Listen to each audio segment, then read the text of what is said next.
তো এই মামলার ডকেট পর্যালোচনা এবং তদারকির সময় আমি এই বিষয়ে জানতে পারি যে এরকম একটি টাকা, বড় অঙ্কের টাকা ড্রেন আউট হয়ে গেছে। অসংখ্য বিনিয়োগকারী এই পঞ্জি স্কিমে ফাঁদে পাতে ইতিমধ্যে কোটি কোটি টাকা প্রতারণার শিকার হয়েছে।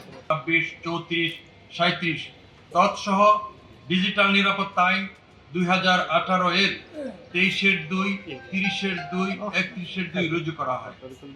মামলার বাদী MTFE মেটাভার্স ফরেন এক্সচেঞ্জ নামক একটি বিনিয়োগ অ্যাপে প্রলুব্ধ হয়ে প্রায় 2 লক্ষ টাকা বিনিয়োগ করেন।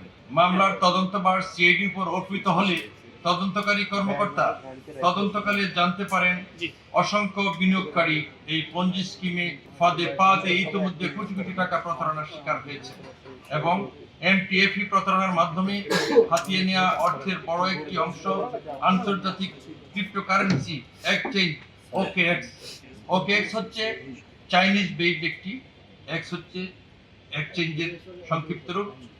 এই OKX এই টাকা সংগৃহীত রয়েছে। তো আমি যেহেতু CPCর ডিআইজি, আমরা প্রত্যেকটা মামলা তদারকি করি, আমাদের তদারকি টিয়ার্স আছে, আমার আন্ডারে এডিশনাল ডিআইজি আছেন, তারপরে বিশেষ পুলিশ সুপার আছেন। তো এই মামলার ডকেট পর্যালোচনা এবং তদারকির সময় আমি এই বিষয়ে জানতে পারি যে এরকম একটি টাকা, বড় অঙ্কের টাকা ড্রেন আউট হয়ে গেছে। তৎপ্রেক্ষিতে আমার নেতৃত্বে তখন আমার এডিশনাল ডিআইজি ছিলেন শামসুল আলম শামস।